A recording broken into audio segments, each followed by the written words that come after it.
It's time to get ready for Super Bowl weekend. We'll talk about the Chiefs and the Eagles and our predictions for that. But first, I want to talk to Jenna Harner here on the Locked On Steelers podcast about which offensive lineman should feel the most or the least safe for the Steelers going into the 2023 offseason. We'll explore that question and a lot more right here on Locked On Steelers podcast. I'm your host, Chris Carter. Let's get into it.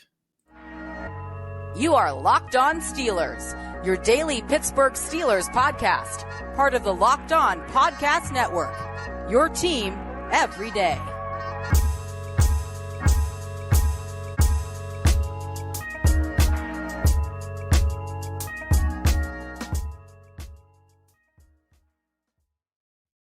Hello and welcome to the Locked On Steelers podcast. I'm your host, Chris Carter, bringing you your daily dose of all things in the Pittsburgh Steelers. As always, you can find this show on Apple, Spotify, Google Podcasts, Odyssey, and YouTube. If you're watching this video on YouTube, hit the like button of the video if you enjoy it. Hit the subscribe button on our YouTube channel to get all of our daily Monday through Friday episodes, as well as our bonus content. We thank you for making the Locked On Steelers podcast your first listen every day, because we're your team every day. And today's episode is brought to you by Fanduel Sportsbook, the official sportsbook of the NFL. Make every moment more by visiting fanduel.com/lockedon today to get started. As I said before, we are joined by Jenna Harner on this Friday episode of the Locked On Steelers podcast. Jenna, how are you doing? Chris, I am wonderful. Thank you for having me as always on this Friday. And it is Super Bowl Eve, and let the excitement begin. Okay, now I will pull back the curtain a little bit here. Yeah. Jenna does a great job of being in character because she is a professional true and true, but it is not Friday as we're recording this, nor is it even Thursday. It is literally Tuesday, 1:30 in the afternoon. Why are we recording so early? It's because I'm about to go on vacation on Thursday, and you're not going to see me for a little bit.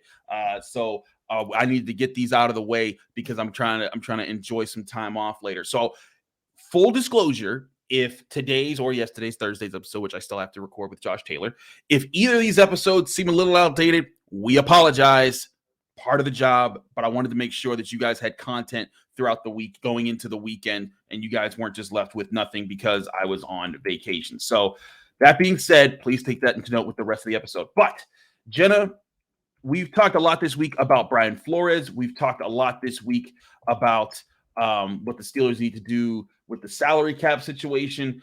And there are questions about how the Steelers get to their next step with making the best roster that they can for the season. And upcoming questions, one group that seems to have multiple questions of veterans that are on that group is the offensive line.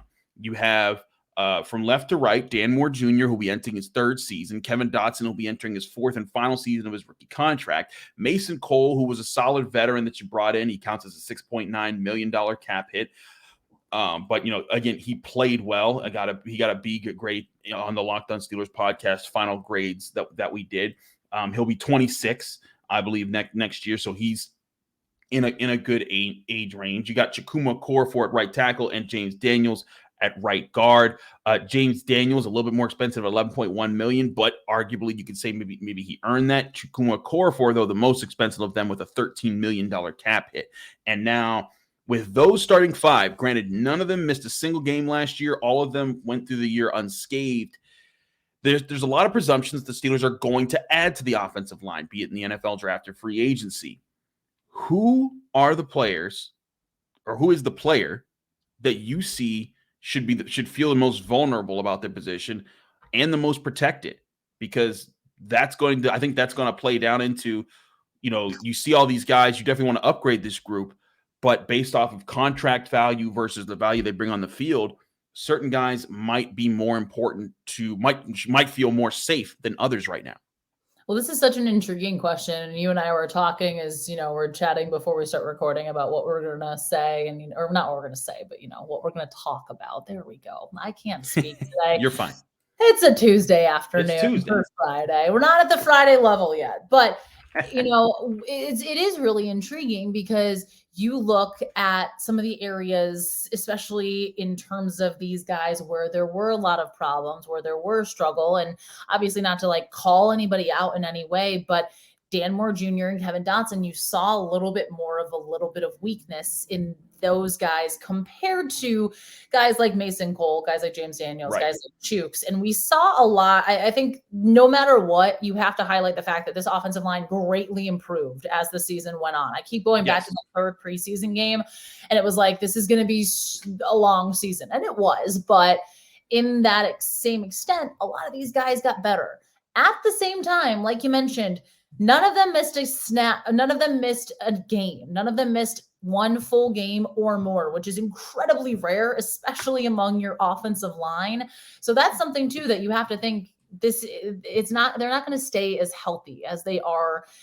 That's not, I guess, the reality of a normal season. It was pretty lucky in a good way, but a lot of these guys, there might be an injury or two where it changes the trajectory of the line, no doubt. You look at the Bengals, you look at other teams that like had to just do those things. But realistically, at least the two quote unquote, I feel like safest people in my mind are probably your right side and James Daniels and Chooks, just because of not only the way they played, I think some of their contract situations too, but them being, it's tough because like they're not young in the sense of like you're not, some of the younger guys on that line, but they do have a little bit more of that veteran presence. And I would also say Mason Cole, until you and I talked about a point that you brought up, where what happens if, this draft class, there are some really solid centers. Yeah. And that's the whole thing, is that when I look at this draft class, there are good positions across the board. The Steelers having 3 picks in the top 50, 4 in the top 80. It presents you a chance to really rebuild and look at some of the better prospects that can help you at several different positions, be it offensive guard, offensive tackle, or center in that spot. And I look at guys in this draft class. We talk about the offensive tackles a lot here. Be it like the top guys like Broderick Jones from Georgia. You talk about Peter Skoronski, but I think that when you look at the guys that are available for the Steelers right now in the draft, you see a lot of talent. Even the first round, Osiris Torrance is a guy at guard that you could get, and it makes you think like, hey, like I like the way Kevin Dotson finished the season. But is that enough to not draft a guy like that who could be a potential like career big-time guard the way that David DeCastro was? I liked Mason Cole for most of the season. Again, I gave him a B on the season.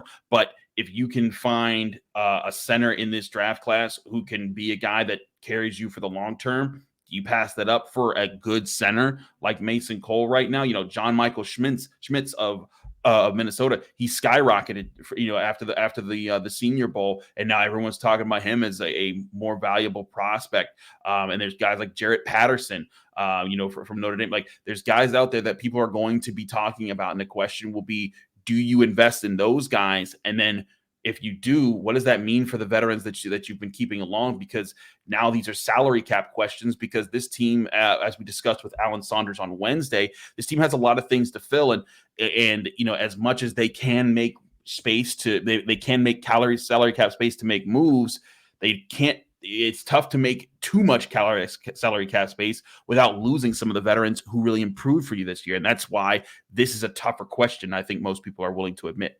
Yeah, because I think people just want to look at things immediately and say, okay, you can find guys to replace guys like Dan Moore Jr. or, maybe if you feel that it's, worth replacing a guy like Chooks, then sure, okay, you can kind of see it. But just realistically, the quarterback, Kenny Pickett, is the focal point. And so now they have their quarterback. How can they build around him? How can they protect him as much as they can? How can they find way again? We saw the identity of this offense. It's going to be running the football a little bit more than in years past. And that all stems from winning those battles in the offensive line and the trenches there. So that is something that no doubt is an incredibly big area of focus for the Steelers front office and for management, whether they're going to add guys there through free agency or through the draft. But it is one of those big areas you do have to look at, because you can't have question marks there. If you want to be a Super Bowl contender, you can't. Right. You need to have answers there.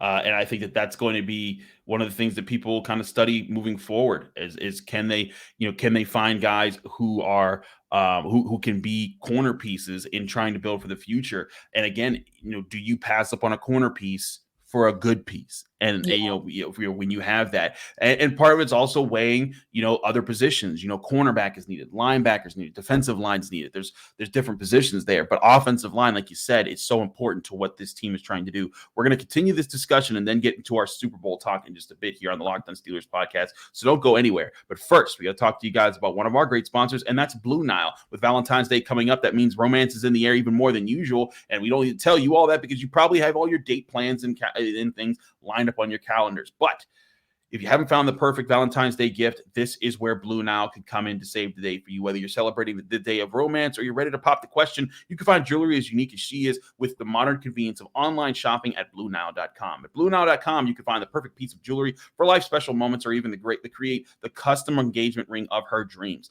Looking for fine jewelry but having trouble choosing? Blue Nile has jewelry experts on hand 24/7, available via phone or chat to help you find a memorable gift at every budget. Their simple online tools let you choose the diamond shape, size, and clarity, as well as the setting style. Blue Nile's bench jewelers will then handcraft the perfect piece to your specifications. Blue Nile's diamond price guarantee allows you to compare a competitor's diamond against one of theirs. Blue Nile can even meet or beat their price. Right now, you can save up to 50% at BlueNile.com. That's BlueNile.com for up to 50% off. Again, BlueNile.com. Get that 50% off deal. We're also sponsored by Fanduel. Fanduel, of course, is the #1 sportsbook app in America, and this is your last chance that I'm telling you to get on their new Super Bowl 57 no sweat first bet deal. First of all, Fanduel is the #1 sportsbook in America, and they're partnered with the NFL. They're also our betting sports partner here on the Locked On Podcast Network. But what's the no sweat first bet? It's easy. You get up to $3,000 back in bonus bets if your first bet doesn't win when you're betting on Super Bowl 57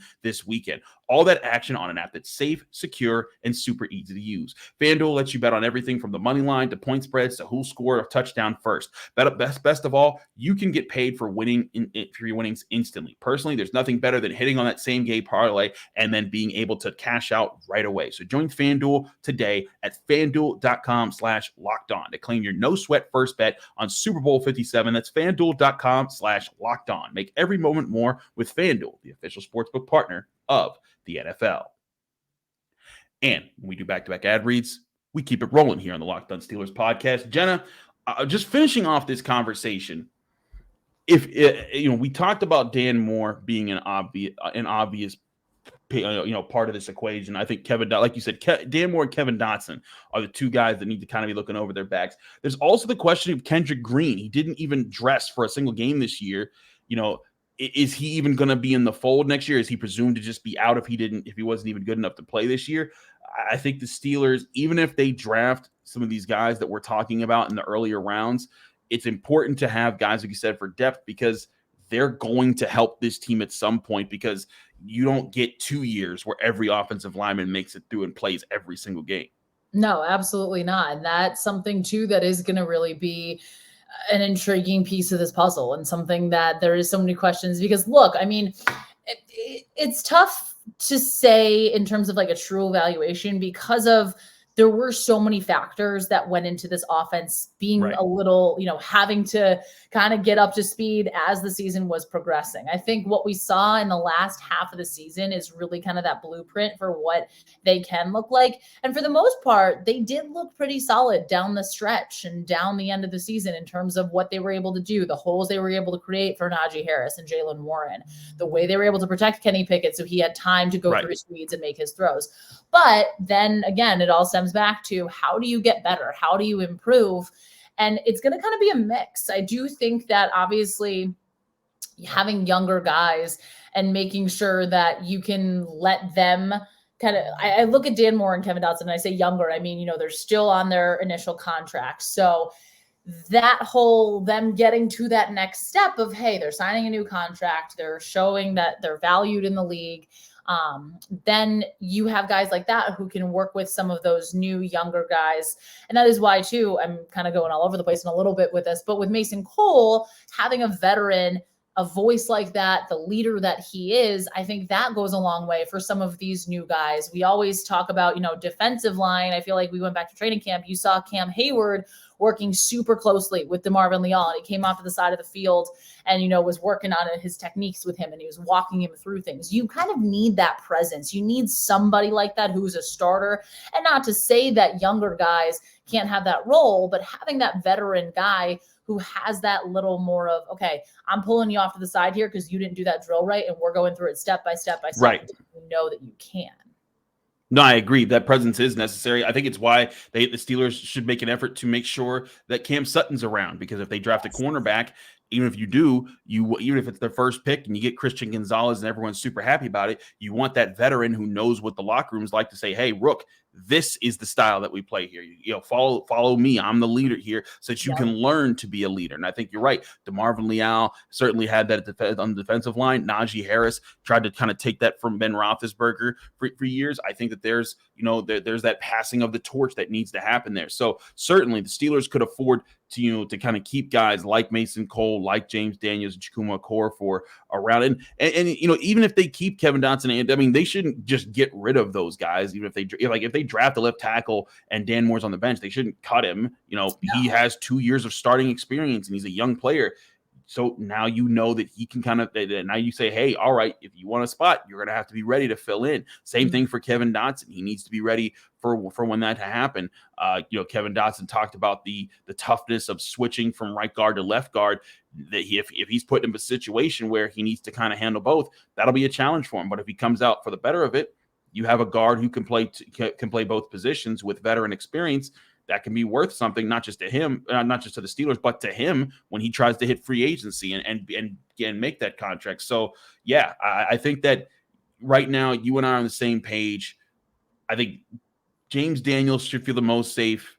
Chukwuma Okorafor probably safe as well. Mason Cole, I think, is safe to a sense, because this isn't like a heavy center draft class. There's not like a whole bunch of centers that the Steelers should go out of their way for right now, but he should definitely, the Steelers should not preclude themselves from being aggressive and addressing this offensive line just because they feel okay about those guys. Yeah, no, I completely agree with that too. Again, it's like, how do you have to look at the picture as a whole, and it's like, what areas do you feel you need to get better in the most and can get better in this year through free agency, through the draft?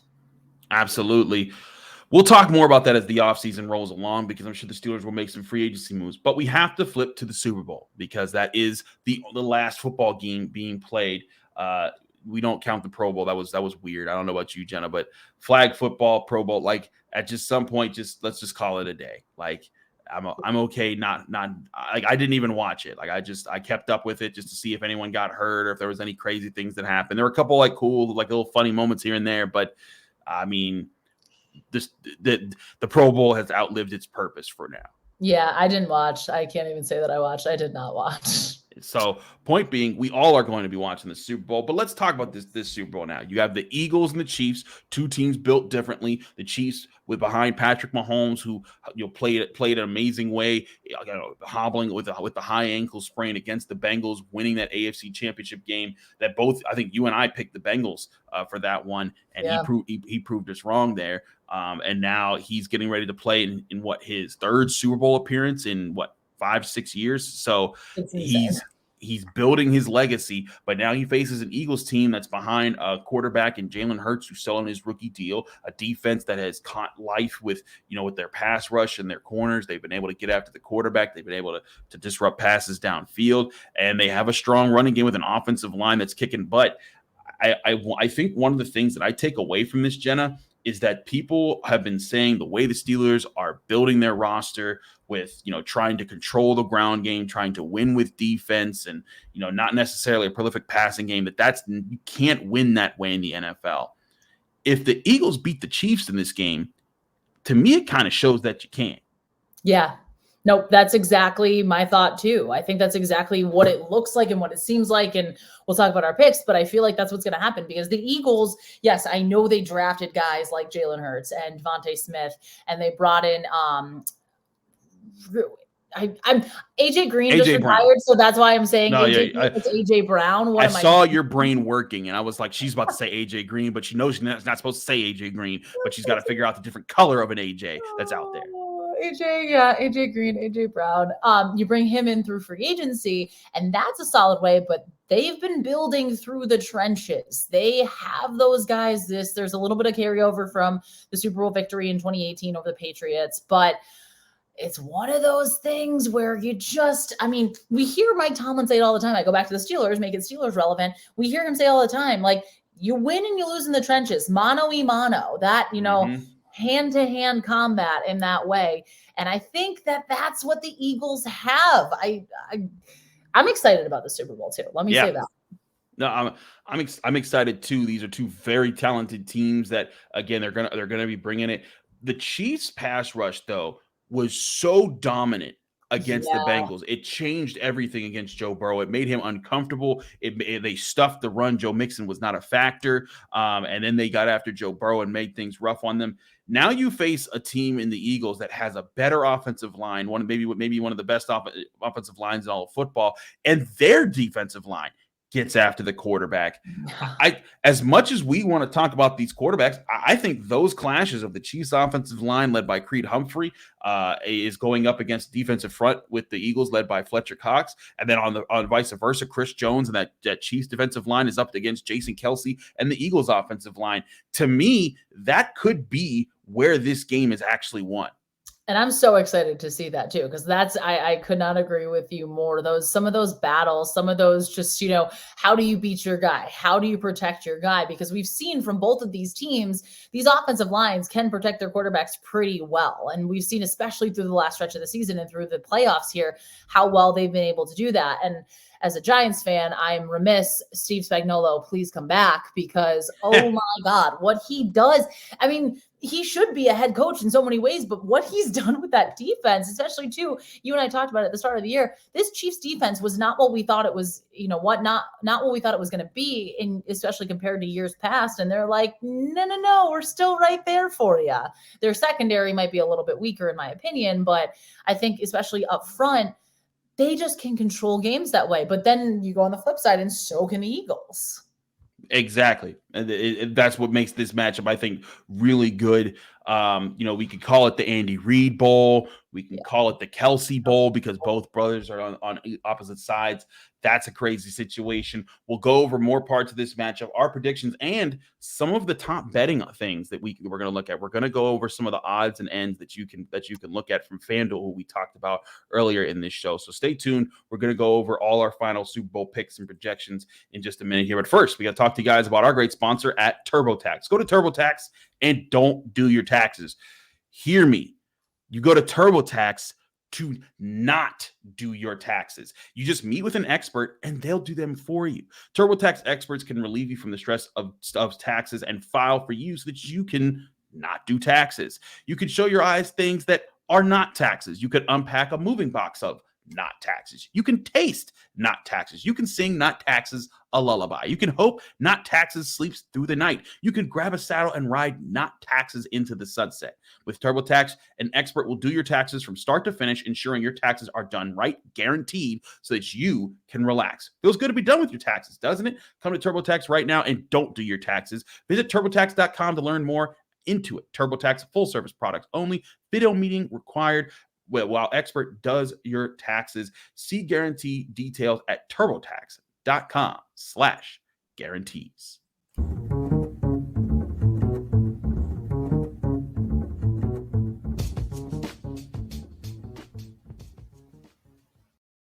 Back here in the Locked On Steelers podcast, I'm your host, Chris Carter, here with Jenna Harner, Channel 11 WPXI. Jenna, let's get down to some of these picks here. Now, if you go to Fanduel, who's one of our great sponsors, they have all the different odds and ends that you could want to play as far as sports books. So we're going to go over a few here. I'm going to play some games here with Jenna Harner. She beat my butt in our season-long picks. She wins this year. We're tied 1-1 on our years of picking now. But last year was by just one game. Last year it came down to the Super Bowl. It did. It literally came down to the Super Bowl, which was crazy. But sometimes I hand my crown to you, Jenna. You did a great job. You need your own victory sunglasses. I should have some. Actually, hold on. I might have them. She might have victory sunglasses. If you're a devout Chris and Jenna fan, you check us out on Fantasy. Oh, she's got them. The victory sunglasses on right now. Okay. All right. We're going to keep these on for this episode. There we go. She's keeping them on. Stunt, Jenna, stunt. But in all seriousness, We do our fantasy football insider that we do all year long for WPXI that you can catch streaming during the season. And when we're doing that, whenever I win, I bust out my victory sunglasses. I feel sad because I've had my victory sunglasses. I thought I was going to come back, and now I can't put them on because I lost. So that's Jenna with the victory sunglasses. I'll put them for up the here season. for that. There you go. There you go. Why do you have sunglasses? They're victory. I want you to know victory over here. I want you to know that you and sunglasses is absolutely going in the thumbnail for this episode. So that is going to be a thing. But let's go into some other things here. We're going to talk about some different betting opportunities that people have this weekend. All right. So let's start with Patrick Mahomes here. The over-under for his passing yards in this game is set at 292.5. Oh, wow. That's a good chunk of yards in a big game against a really good defense. All season long, the Eagles really got after it. They were the number one defense against the pass as far as limiting yards. That is to me, Jenna, I don't know. I'm taking the under here because I think that the Eagles are not only going to play really good defense, but they're going to try to slow this game down. They're not trying to have Patrick Mahomes get like 8 drives or anything like that. They're trying to just play slow football, run the ball, get after the quarterback, play the kind of team play the kind of defense that you actually are going to, control the pace, keep the ball out of Patrick Mahomes' hands. And if they do that, I think that they put themselves in a really strong pace. The Eagles all season long allowed an average of 179.8 yards per game in the air. Yeah. I think that Patrick Mahomes, there's a chance he wins this game, but I don't think he hits 292. What say you? Yeah, no, I agree with that. That to me feels a little high, especially against a defense that has the shutdown corners that they have in Bradbury and Slay. We've seen what those guys have been able to do week in, week out, and just how consistent they are and how much they can shut down any top target, whether it's a guy like Travis Kelce, all these star players that they're able to really limit and take away. And obviously that's going to be one of the huge things.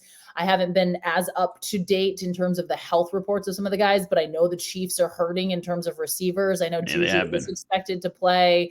I think is Mecole Hardman. I think he was already ruled out. Yeah. I think you're losing a couple guys. And even if not, no one at this point in the season is 100% by any means. So I think that the advantage here goes to Philly. I think Mahomes is going to have himself, again, a solid afternoon for Patrick Mahomes standards. And again, there's a chance they might win this game. I just don't think it's going to be close to 300 yards in the air. I'm right with you. I think it's a lot to ask for Patrick Mahomes. And he can certainly do that on a good day. But against this defense, I think that's going to be a lot to ask of him. So let's get long. Let's look at Jalen Hurts for a bit here. Jalen Hurts, his over under is 238.5 for passing yards in this game. That's also an interesting number because when we look at this, the Chiefs actually were much like the Steelers. Their pass defense was middle of the league, 220.9 per game is what they allowed. So Jalen Hurts having to throw a good bit against the Chiefs, that's a tough number because 220, it's 292. You're pushing 300. You're getting up there. You've thrown the ball quite a bit. Yeah, 220 is that kind of like right around that balanced range that Jalen Hurts I think could live at if you look at if you look at him on the season. I think that Jalen Hurts has been a guy this year when he's played. He's been pretty solid. He never tried to do too much for his team. And I think that's where you see him right now, 22 touchdowns, 6 interceptions on the season. I'm going with the over simply because I think he does a little bit more in this game. I don't think that they're able to just rely on the run. I think that the Eagles passing game does have to get into effect here, but only slightly so. I'm not so confident that he crushes this over. Yeah, it probably is going to be closer to the original number than, close to a 300 yard performance by any means. But I just think that, like you said, we mentioned just how the balanced attack is offensively from Philly, the way that Jalen Hurts can run the ball, the way that they rely on their running backs, Miles Sanders, to really be able to get them chunks of yardage when they need it. And that way that the offensive line can enforce their will and say, all right, it's 3rd and 3. We're getting 4 here. That's what we've seen so consistently from Philly. And I think, too, again, you have crazy weapons in A.J. Brown and Devontae Smith. You have guys that are absolute playmakers. I think you're right. I do think that they are going to have to rely a little more heavily on Jalen Hurts making plays through the air to really be able to say, look, we're as balanced as possible. And you go back to wanting to keep the ball away from the Chiefs as much as possible. How do you do that? Well, you have a good combination of running the football and passing when you need to. I think it's going to be close. I'll still cautiously go the over, but I'm not I don't feel 100% about this by any means. I feel you on that entirely. I don't feel 100% at all. Let's move along here to some of the other projections that we have here. Let's go with our first touchdown score. Now, this is less matchup. This is just this is one of the things I find pure luck when we start looking at numbers and gambling. Because often you don't know who wins the coin toss. You don't know how things pace out in the start of the game. Travis Kelce is getting plus 650. Yep. Next is Jalen Hurts himself with plus 800. Miles Sanders with plus 850. A.J. Brown with plus 900. Isaiah Pacheco, the running back for the Chiefs, getting plus 900 and plus 1,100 going to Devontae Smith. So 4 Eagles players in the top 6, only 2 Chiefs. That's going to be interesting to see how that plays out. I feel like I'm going with Miles Sanders at plus 850. I think that I like that. I like that number. I think that I can make some good money. Put down 100, get 850 if the Eagles just run the ball and control the clock and get into the end zone. I see that's how they get their money in this game. What say you? That was who I was going with. I'm saying, but to mix things up a little bit, I feel like this is kind of the easy choice. Travis Kelce. If the Chiefs get the ball, I know that the first drives are kind of usually scripted, but I'm intrigued to see what stops they're going to pull, what things they're going to bring out, all the fun things they're going to do. It seems obvious, and I know that's obviously why the odds are what they are, because to me, if the Chiefs get the ball first, they're scoring on their opening drive. I just don't. But also, too, then it's like, okay, you look at Philly's defense and all that. Not saying they don't have the longevity, but it's like, the first drives are always so intriguing to me. I'll say if I was doing bets, I would say I would do 2 separate bets. I would do the Travis Kelce one that feels a little more of a guarantee, and then I would do the Miles Sanders one that has a little more risk to it, but also not as much. And I think it's really realistic. I hear that there. All right, now for this penultimate bet here: who wins Super Bowl MVP? Ooh. The top 2 guys are the quarterbacks, as always, both at plus 130, Patrick Mahomes and Jalen Hurts. After that is Travis Kelce at plus 1,600, A.J. Brown at plus 1,800, Miles Sanders at plus 2,500, Devontae Smith at plus 3,100. I'm going with the next guy, though, because I think it's going to be he crushed the NFC Championship, and that is Hassan Reddick at plus 3,400. I like that. If I hit, I make a lot of money. If I don't, who cares? But I like that number there. I think that his ability to rush the quarterback is going to be so huge for what they did. The way he decimated the Niners in that game, I think that he's going to put the pressure on Patrick Mahomes. The Bengals weren't able to, and that's going to be the game changer. I think that he becomes a Super Bowl MVP because he creates clutch turnovers for the Eagles at the right moments. I tweeted at least 4 times during that championship game, like, what on earth are the Niners doing? How are they leaving him either 1, completely unblocked, or 2, having a backup tight end? I think I said this last week. I'm still not over it. Yeah. You can't tell.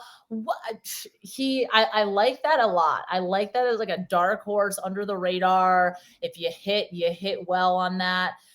I'm going probably a little bit easier here. Jalen Hurts. I think the Eagles are going to win. I think that it's going to be such an intense spoiler. Oh, no play. Hey, we're going to do our picks later. You want to say the Eagles are going to win? Come on, Jenna. okay, I'm sorry. I ruined it for the people. This is for Johnny. This is for our good friend, Johnny McGonigal. Johnny McGonigal, go Birds. Go Birds. Which, little quick aside, I guess there's this thing going around Philly where people in Philly who are at jury duty, instead of saying like present, they're like their name's called and they're like go Birds, which honestly love that so much. That's Philly. That is absolutely Philly right there. But I think, going back, I think Jalen Hurts, I think this is going to kind of be a really big stage for him to really be able to, it's so intriguing to me because he still has a lot of doubters. And I'm like, have you watched him play at all this season? Have you seen what this team has done? And I get it because the Eagles feel like a really, really complete team to me. But I do think he has been such a catalyst for what they've been able to do. He has been like quietly breaking a lot of records. I'm going to misquote it, but it was something to the extent of he was like the first quarterback this year that had the most rushing touchdowns and some mile marker of yards combined. I'll find it, but he's been doing that. And I think, everyone's like, oh, well, of course it's the Super Bowl. Like these guys are getting recognition, and they absolutely are. But I do think that there's still a lot of people who have kind of, look at Patrick Mahomes and they're like, oh my God, this is the guy. He's, the new Tom Brady in this way. Whereas I think Jalen Hurts still deserves a ton of respect for what he's done. And I think he's going to have that balanced performance like we talked about. And he's going to get, a couple touchdowns, and this is going to be a fun one. The record I believe you were talking about was he in a season, including the playoffs, he has rushed for the most rushing touchdowns by a quarterback in NFL history. He has 15. Yes. And a lot of that came in that NFC Championship game too, I think. But Hurts broke a record held by Cam Newton, who had 14 rushing touchdowns when he was a rookie back in 2011. So Jalen Hurts certainly there. I wouldn't put it past him to be the MVP in this game. He's a heck of a player. And the only thing I thought was going to hold him back this season was not even this season, just in the playoffs. I wasn't sure if he was going to be able to come back from the injury and be on fire the way that he was. And my goodness, has he been on fire in both those playoff games. All right. All that being said, let's get down to the nitty gritty. The odds set here on Fanduel Sportsbook are 1.5-point favorites are the Philadelphia Eagles, neutral territory. The money line is minus 122 Philly, plus 104 Chiefs. The over-under is set at 50.5. I kind of like the over here, just because I do think there'll be, I think it'll be a rush at the end to get there. Like this is going to be, I think both teams are going to try to feel each other out, and then you're going to start seeing some big plays break open. Yep. Jenna, I'll let you lead since you've already told our listeners. Yep. Why do you think the Eagles are going to win this game, and how do you think they win this game? I think the Eagles are going to win just because I do think that they are, to me, the most complete team. I look at them and I really don't have a lot of question marks, especially about health of guys, especially about, are they weak in this area? They've been that team that I feel like this entire season has been incredibly consistent in the way that they play games, the way that they attack games, the message that is being sent from all the way from Nick Sirianni down to these guys. This to me, and you hear interviews and you look at all this seems like the ultimate team, the ultimate family. Every guy is bought in. Every guy believes in one another. And I know that sometimes can be a little bit of like, ooh, but I do think that plays a bigger factor than I think a lot of people, like to say it does or doesn't. But then, again, you look at just Jalen Hurts and the performance he has. You look at the trenches. You look at the way both of these lines are just so intense in what they do. You look at the fact that the Eagles had the number one defense against the pass, and you look at the guys that they have in the secondary, and you're like, okay, yeah, this checks out. This makes a whole lot of sense. I just think, to me, this is going to be a really good game. I feel like these two teams are very evenly matched. And again, because this is literally like what the line is reflecting, I do feel like Philly just has that slight edge to them. I feel you. I feel like they do have that edge. I think we're on the same page here. I was wearing my Kansas City Monarchs shirt thinking, oh, I could be cool and pick the Chiefs. Nah, I ain't doing that. Like, I'm picking the Eagles right now. And like, listen, like, I think the Eagles fans, they have every reason to be excited about this team. This is the kind of team, Jason Kelce won that first Super Bowl with the Eagles back in, 2017, 2016. when they won that Super Bowl over the Patriots, he talked about how fun it was and how he wouldn't trade that away for anything, and that the way that they won it was, the unity that they had as a team. And that team, it had to break apart because, just Nick Foles wasn't going to be the guy. Carson Wentz wasn't going to be the guy. But core pieces of that team, like Fletcher Cox and Jason Kelce, stuck around. And they've been kind of able to persevere, keep things through. And now they have a quarterback that they like in Jalen Hurts. They have an offensive line that's still stalwart. They have a defensive line that gets after it. Former Steeler Javon Hargrave having a heck of a season himself. Former Steeler Juju Smith-Schuster on the other side of the ball, making talk with his cheesesteak comments. I just think that when you look at the two matchups of these teams, I like you said, the completeness of the Eagles roster. If the Chiefs still had Tyreek Hill, I think it might there'd be some things there. But Jalen Hurts has Smith and Brown on the outside, and Dallas Goedert's a pretty good tight end, and the offensive line, and Miles Sanders is a decent running back. You have that balance with that defense against the Chiefs team that I thought that defense played admirably well against the Bengals. They had rookie cornerbacks and safeties making plays deep down the field on T. Higgins and guys like that. But this Eagles team, they're not rookies. They're not guys that you're surprised to see making those plays. Darius Slay, Bradbury, they're going to be out there. They're going to be making plays. They're going to be flying around. I think this is a team that, like you said, they've been built the way. I think Patrick Mahomes makes this an extremely close game. Yes. But I'm going Eagles 31-27 down to the wire. Eagles need a last-minute touchdown to pull out on top. Ooh. They get it from an offense. I think Jalen Hurts throws a game-winning touchdown pass, but it'll be sparked because Hassan Reddick got a turnover on the drive before, and that's why I still have him as my dark horse Super Bowl MVP pick here. I love that. I love that too. I'm with you on that pick. I like it. I think that, and that's what it is. I think that the turning point is going to come from a Philly turnover. I think that Hassan Reddick, I think any of those guys up front, somebody flying in, or even one of the corners having like an insane pick. I think that that's what we're going to see that turns the tides late in this game. Absolutely. Jenna, thanks so much as always for joining us here on the Locked On Steelers podcast. We appreciate you at all times. I know, again, we're recording this on a Tuesday, so it's weird, but let people know what you got coming up this weekend that someone might be interested to see as they're looking at you guys at WPXI. That is a great thing, because at this point, this comes out on Friday.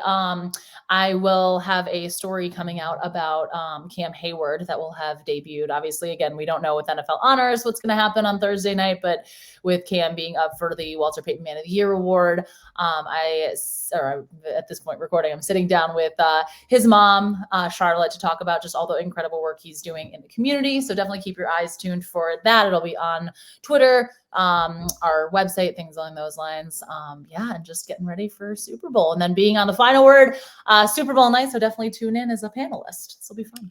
Absolutely. Jenna Harner on the Final Word. Do check that out. I won't be on the Final Word. I'll be chilling on my vacation. I'll be back Tuesday. So just some housekeeping notes here for our listeners. If you're wondering, I'm going to have some of my equipment with me to do a Super Bowl show Monday. I'll try to do like a recap, something there. We'll see what the capabilities are. I don't know how the internet's going to be at the place that I'm at. But my goal is going to be to have at least have a reaction show, have some content up for you guys. It won't be up Monday morning for your commute. I guarantee you that. So don't expect that. But if you enjoy this show, do stay tuned. I will try to get something up Monday.